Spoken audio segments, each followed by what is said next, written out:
অন্তত গ্রামে গ্রামে they have to go back to their house, their village, গিয়ে সংঘবদ্ধ হইয়া তারা আলোচনার মাধ্যমে যে কি করে ভবিষ্যতে এই ধরনের, আজকে যারা আক্রান্ত হয়েছে তারা তো করবেই, যারা আক্রান্ত হয় নাই তাদেরও ওই ড্রয়িং বোর্ডে যাওয়া উচিত যে এইরকম পরিস্থিতি হলে আমরা কি করব।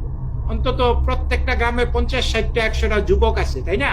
100টা যুবক যদি এই বড় বড় 4-5 ফিট লম্বা রামরা নিয়ে দাঁড়ায়, তাহলে ওইখানে কিন্তু এই কোন এই মামুনুল হক তো ভালো কথা, ওই আইসিসের লোক আসবে না এখানে।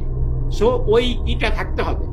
এখন আমাদের প্রত্যেকটা অভিভাবকের দায়িত্ব, যে গ্রামের মাতবরদের দায়িত্ব, সবাইকে ডেকে নিয়ে বসে আমাদের একটা এই ব্যাটল প্ল্যান করতে হবে। দিস ইজ এ ব্যাটল, ওকে? এই ব্যাটলে আপনি দৌড়াইলে আপনি মার খাবেন, আপনার জীবন ধ্বংস হয়ে যাবে। আর যদি ব্যাটলে যুদ্ধে দাঁড়ান তাহলে জয়লাভের সম্ভাবনা আছে। গন্ডগোল না করতে চাইলে বাঁচবেন কি করে? না, আমি যেটা বাঁচতে গেলে নিজের অস্তিত্ব, নিজের নিরাপত্তা রক্ষার দায়িত্ব নিজেকেই নিতে হবে। ওইখান থেকে হামলা আসলো শুনিয়েই আমি বাড়িঘর ফেলে দিয়ে চলে গেলাম তা না। এখান থেকে যদি ওই গ্রামবাসীতে, ওখানে তো প্রায় 88টা বাড়ি পুরাইতেন, ভাঙচুর হয়েছে। 88 পরিবারে অন্তত 88 জন মহিলা আছে। এই 88 জন মহিলার হাতে যদি একটা নিয়ে, মানে দা নিয়ে অথবা বটি নিয়ে 2-4 জনের হাত পা কেটে দিত, আপনি মারা যেত হয়তো, কিন্তু দেখতেন যে কেউ আর ওইখানে নিজের মানে জীবন বিপন্ন করে কেউ আর। কিংবা প্রত্যেক বাড়ি ওখানে শিব পূজা হয়, একটা ত্রিশূল নিয়ে একজনের পেটের মধ্যে ঢুকিয়ে দিলে আপনার দেখতে একটা হলেই আর সব পালিয়ে যায়।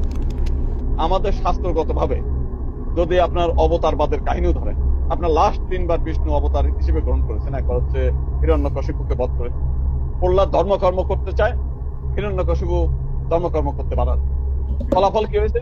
বিষ্ণু নরসিংহ রূপ ধারণ করে প্রহ্লাদকে বধ।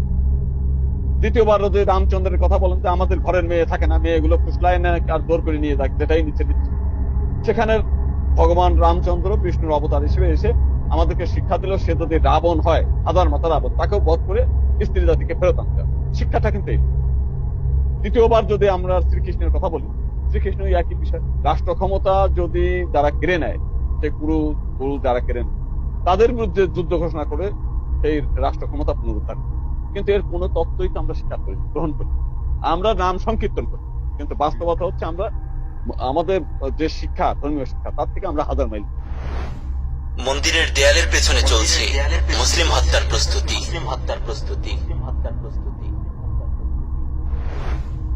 ভিডিওটি আমাদের জন্য অনাগত রক্তিম ইতিহাসের বার্তা দেয়। বেশ কয়েক বছর যাবতীয় আমরা দেখিয়ে এসেছি হিন্দুরা নিজেদের হাতে প্রতিমা ভাঙচুর করে মুসলিমদের উপর দোষ চাপিয়ে আসছে। তাদের নিজেদের ভেতর কোন্দলকে কেন্দ্র করে ঘরবাড়ি জ্বালানোর ঘটনাকে মুসলিমদের পক্ষ থেকে করা হামলা ও লুটপাট হিসেবে প্রচার করেছে। এমনকি স্থানীয় রাজনৈতিক স্বার্থে হিন্দু এলাকায় ঘটা আক্রমণকে হিন্দু মুসলিম দাঙ্গা হিসেবে উপস্থাপন করেছে। মোট কথা, হিন্দুরা এই দেশে মুসলিমদের থেকেও অধিক স্বাধীনতা ও ক্ষমতা নিয়ে বসবাস করার পরও নিজেদেরকে ভিকটিম হিসেবে উপস্থাপন করছে। উপমহাদেশকে দখল করার সময় ইংরেজরা দুটি কাজ করেছিল। প্রথমত, তারা এই অঞ্চলের ভেতরেই নিজেদের এজেন্ট তৈরি করেছিল। দ্বিতীয়ত, তাদের ব্যবসায়িক গুদামঘরগুলোতে লুটপাট হওয়ার অজুহাতে নিজস্ব নিরাপত্তা বাহিনী গঠন করেছিল। আর নিজস্ব এই বাহিনী ও রাজনৈতিক এজেন্টদের সমন্বয়ে তারা উপমহাদেশে নিজেদের শাসন প্রতিষ্ঠা করেছিল। বাংলাদেশের ভূমিতে আজ হিন্দুরা সেই ব্রিটিশ পলিসি বাস্তবায়ন করছে। অনেক আগেই তারা এই দেশে আওয়ামী লীগের মতো হিন্দুত্ববাদী এজেন্ট তৈরি করতে সক্ষম হয়েছে। এমনকি সামরিক ও প্রশাসনিক নানা জায়গায় নিজেদের লোকদেরকে প্রতিষ্ঠা করেছে। এখন তারা সাধারণ হিন্দুদেরকেও অখণ্ড ভারত প্রতিষ্ঠার উদ্দেশ্যে শারীরিকভাবে প্রস্তুত করার জন্য পায়তারা শুরু করে দিয়েছে। ইংরেজরা যেভাবে লুটপাটকারীদের হাত থেকে বাঁচার অজুহাতে নিজেদের প্রতিটি কারখানাকে সামরিক ক্যাম্পে পরিণত করেছিল এবং এই শক্তিকে ব্যবহার করে উপমহাদেশকে দখল করে নিয়েছিল, বাংলাদেশের হিন্দুরাও মিথ্যা নির্যাতনের অজুহাত দেখিয়ে নিজেদের সশস্ত্র করার বৈধতা নির্মাণ করছে এবং আড়ালে নিজেদের মন্দিরগুলোকে অস্ত্রের গুদামঘর ও সামরিক ক্যাম্পে পরিণত করছে। বাংলাদেশ নামক মুসলিম ভূখণ্ডটি আজ সব দিক থেকে হিন্দুত্ববাদী শক্তির হাতে জিম্মি হয়ে বসেছে। হয়তো খুব শীঘ্রই ভারতের মতো এই দেশেও গরুর গোশত খাওয়ার অপরাধে মুসলিমদেরকে নিহত হতে হবে। দিন শেষে আমরা আজও পরাধীন। হিন্দুত্ববাদী শক্তিকে দমন করা ছাড়া উপমহাদেশে আমাদের স্বাধীনতা অর্জন সম্ভব নয়। তাই নিজেদের দিনী স্বাধীনতা ও ভূমিকে রক্ষার জন্য হিন্দুত্ববাদী শক্তির বিরুদ্ধে রুখে দাঁড়ানো আমাদের ইমানই দায়িত্ব।